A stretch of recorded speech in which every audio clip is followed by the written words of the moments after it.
morning, good afternoon, and good evening, depending on wherever you are watching us from. If Canada, any channel points on the streets, you can subscribe to our YouTube channel. Please like our videos. Please share, comment for more political discourse. The Finnish government has strike the Nigerian notion, saying that Simon Ekpa brokers did not incite violence while he was when he was not arrested.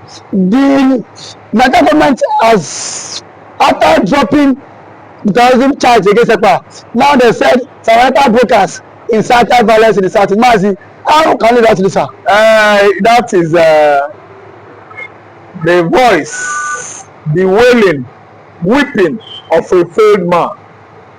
They are potential losers. The voice wailing case. Yes, that's why they are wailing. Voices wailing of potential losers. Nigerian government, I believe, after the war, they are much aggrieved against Igbo man. And what is surprised me is that why shouldn't Nigerian government, Fulani, Yoruba, and all their accolades that have ruled Nigeria before, go back to where they lost their senses, their thinking faculties, their reasoning compartments of their various, individual brains, and pick their pieces and fix it back so that they will regain their sanity. These people are mad because they have lost their thinking faculties over hate of Igbo man. That's why you see Nigerian government is megene na apụala, Tinubu na apụala, government Buhari na apụala.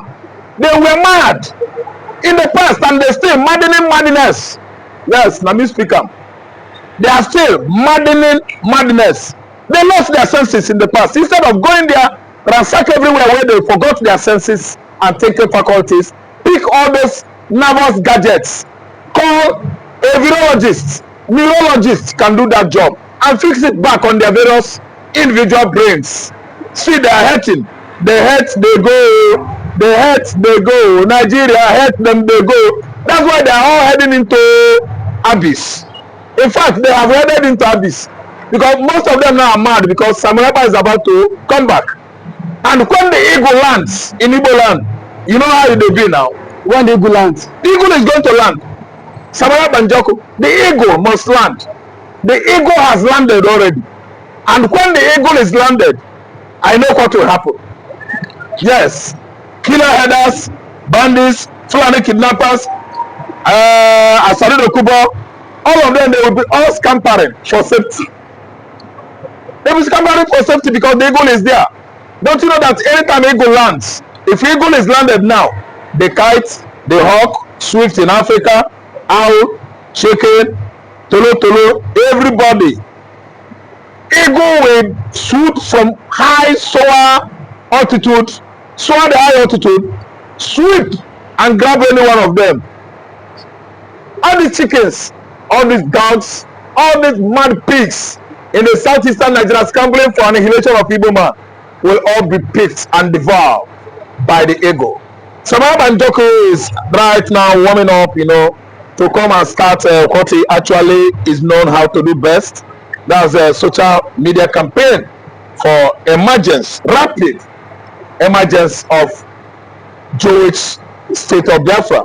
And he was doing the job well, his job too well in the past. That's why Nigerian government was aggrieved much, seduced into thinking that if Simon Ekpa arrested, they will actually, overpower the spirit of agitation of sovereign state of Biafra, not knowing fully well that arresting Simon Ekpa is going to fuel the fire, the desire of rapid emancipation of the Prince of Africa as quick as possible. So the greatest mistake they have done is that Nigerian government is mad, absolutely insane. Out of psychophancy, they made such deadly mistake of apprehending Simon Ekpa using Finnish government. Today, Simon Ekpa has become a hero, Igbo hero, in home and in diaspora. Thereby, doing what? Exonerating all the criminality accusations leveled against him in the southeastern Nigeria and accusing the Igbo youth of perpetrators of killing of Professor Chika King, killing of all prominent Igbo businessmen, and abductions going on in the southeastern Nigeria. It is obvious that Nigerian government is the one sponsoring killing, kidnapping, shooting of innocent Igbos by unknown government. Nigerian government sponsor them. Well, what am I trying to say? Just last week, the Ebonyi people having meeting, you know, convention together at Oboji in Agwata local government, Orubanasa. We are more than by blood, with blood, by unknown government. The mercenaries, the foreign mercenaries working for federal government of Nigeria and for the interest of the Arewa consultation forum in the northern region. I'm telling you that out of sickness, mental sickness, Nigeria, yes, has failed to recognize the potentials of the Igbos, that we stand and we have what it takes to smart Nigeria as a country now, and bring them down as our slaves now, to their needs. Without being biased, do you think Simon Ekpa truly incited violence as claimed by the Nigerian government? Okay, thank you so much. I like the question. Without being biased, I'm always a man that is blunt, exaggerating all my points with such meticulous, you know, reasonings. Listen and listen good.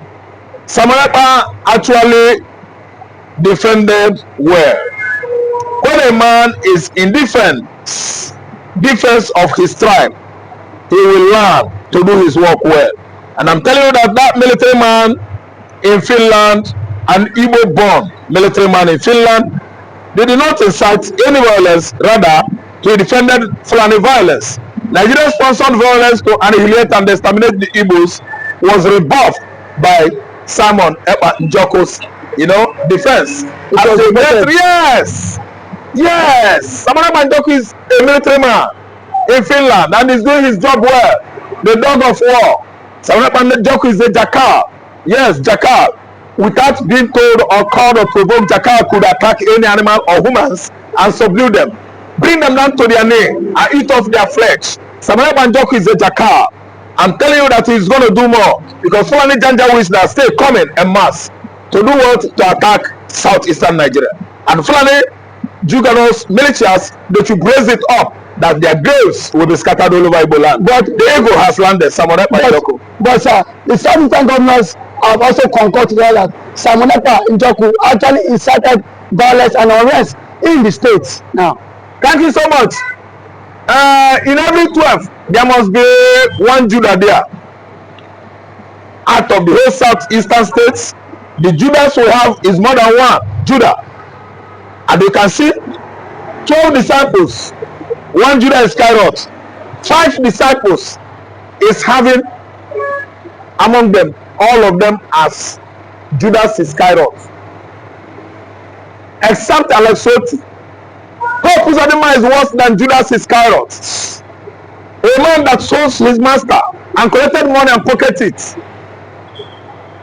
Dave Umahi during his time, worst Judas Iscariot we have ever had in Igbo land. Initiated the Bubagu, used it against the Igbos, maimed and killed our youths in their large number in the southeastern Nigeria. Dave Umahi is a Judah. Judas Iscariot. What about Peter Mba? A straight goat. A goat that actually walked out of the enclosure built or constructed by its owner. His name is Peter Mba, the governor of Enugu State. He's a Judah. He's a betrayer. He's anti-Igbo. He's a saboteur. But Peter Mba is a saboteur. I don't care. In every tribe there are saboteurs. Judah that sold Jesus Christ is from Israel. A Jew. Pope Uzodinma is a saboteur. A saboteur. Peter Mba is a saboteur. A saboteur. See, another one that betrays the Igbos is Wafulu. He's a saboteur of Ebonyi State. Francis is a saboteur. A saboteur. They are governors of southeastern Nigeria, but southeast, but they are saboteur. Saboteurs to Igbo are saboteur. I don't really understand what I'm saying. The other remaining one, Charles Solude, is not an Igbo man. The Sapamato Zua, the construction of Charles Olude is putting me on balance, well unbalanced. I am imbalanced standing right now, not balancing well, engrossed with that kind of doubt and the spirit of questioning if actually he was impregnated. As a result of his pregnancy, I think it was those women taken away during the time of war by the Fulani Janjaweeds into northern Nigeria, impregnated by these Fulani Janjaweeds, and their mothers found their way back in Igbo land. That's why when we are beating drum, some of us are dancing from the right. They will start dancing from left because they are born begats of Fulani Janjaweeds. Charles Soludo as saboteur. That's why they actually align with the Hausas to bring us down and finish our land. Asabotua, Charles Soludo, Asabotua. See, let me tell you, Simon Ekpa is coming to do what he knows what to do best. Simon Ekpa is coming. Yes, defending Igbo land well. Yes, Minister Security Network is to defend Igbo land, our farmland, our forest, our communities, our village. Charles Soludo, Asabotua, he initiated some of these, what do you call them, security outfits, vigilante in Igbo land. And those vigilante, they have become thorns on our flesh. Thank you so much for your time, for always coming out to air your visa. The Nigerian army has issued an ultimatum that this year there will be no Biafra's Heroes Day. This is a celebration set aside by the Indigbos to honor those of their legends and their veterans who lost their life during the Biafra war. Welcome to this wonderful channel, Tunis Point TV. Please, you can subscribe to our YouTube channel. Please like this video. Please share, comment for more political discourse. The Nigerian army has come out to issue an ultimatum, say that nobody should come out and celebrate the Biafra Heroes Day. And the Southern governors too have told same parts, saying that nobody should come out and celebrate the Biafra Heroes Day. But now, the question and the subject matter of the day is that what has the Biafra, the remembrance of this day got to do with the how is it going to bring anarchy in the land? These men are not blind people. Last year, this celebration was old. Nobody lost their life. It is just a day to remember those who have lost their life during the Biafra civil war. I think what the government needs to do at this point in time is that those who are orchestrating the evil in Nigerian state should be dealt with. The Fulanis have become a menace in our society, and yet the government are not even worried. The government don't even worry about the Fulanis, yet they are more concerned what the IPOB want to do on the 30th of May. For me, it is misplaced priorities, because you have in a state where a particular ethnic group has become lord over billions of Nigerians, over millions of Nigerians, and yet nobody is saying anything towards that. Nobody is calling the Fulanis, calling them to order. Nobody is telling them that the Fulanis are treading in the wrong direction. But yet they are using everything possible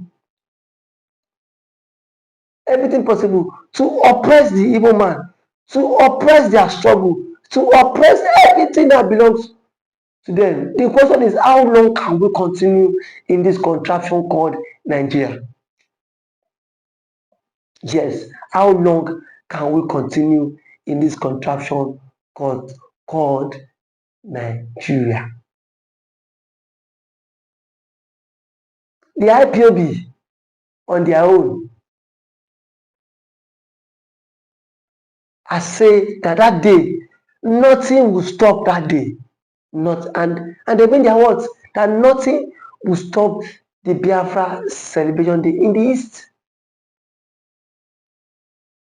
I'm not even against what the army have said, but I'm against the Southeastern governors who don't promote their own, who at every point in time antagonize their own thing. Antagonize their own thing. Are you telling me that in the north, some governors don't know who is sponsoring this Fulani bandits? Majority of them know that Fulani is being sponsored by some certain group of people, and yet these people keep mute. But it is only in the southeast that the southern governors would always come out to sell their own. The southeastern governors sold Marginalization. The southeastern eastern governors sold Simon Ekpa. They keep selling anyone who is driving the Biafra ideology. They keep coming out to go against anyone pushing that narrative, anyone pushing that ideology. But the question is that how long can we continue to remain in this contraction called Nigeria? The same Nigeria that has deprived the Igbo man of presidency, the same Nigeria that has deprived the Igbo man of juicy offers in Nigeria, as it stands today now, the Senate president, the Igbo man is not there. The speaker, the Igbo man is not there. And you are saying the Igbo man is not heavily marginalized. If the Igbo man is heavily marginalized, then what will happen? Then what will happen? The Southeastern governors have made themselves tools in the hands of their paymasters. And that is why they do everything possible just to oppose the Biafra ideology and the Biafra declaration. And I can say it with every authentication that it will not go well. Every day for the thief, one day for the owner. It will not go well. It will not go well with them.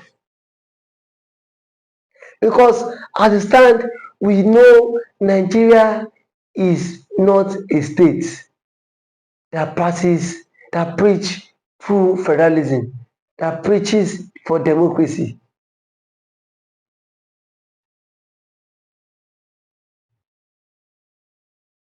Now, the armies have vowed to take over the southeast on the 30th of this month.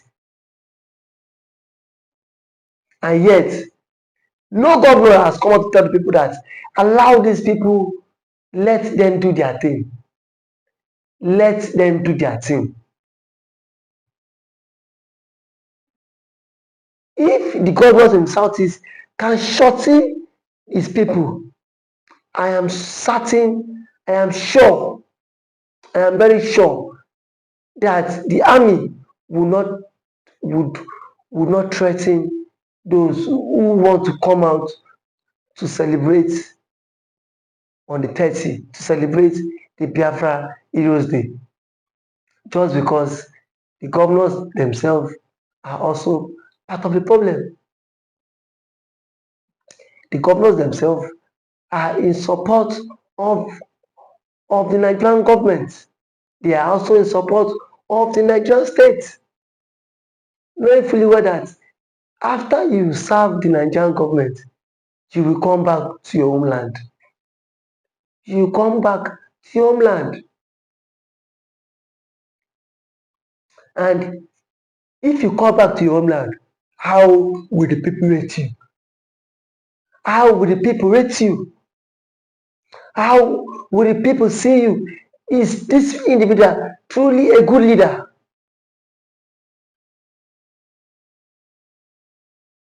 Will they see you as people who is actually fighting for freedom? Will they see you as someone who is also fighting for for the freedom of the Biafra? Will they see you as the enemy of the struggle? No matter how things goes, I can beat my chest that the IPOB might not back down.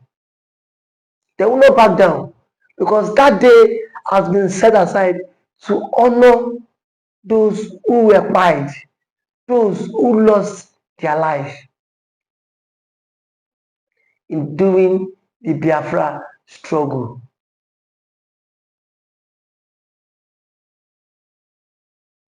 Nobody can say that if today the Yorubas want to celebrate the Oduduwa, nobody can tell them not to celebrate the not to celebrate the Oduduwa. But why are you telling the Igbos not to celebrate the heroes, their heroes, their leaders? The question is, for how long can we continue like this?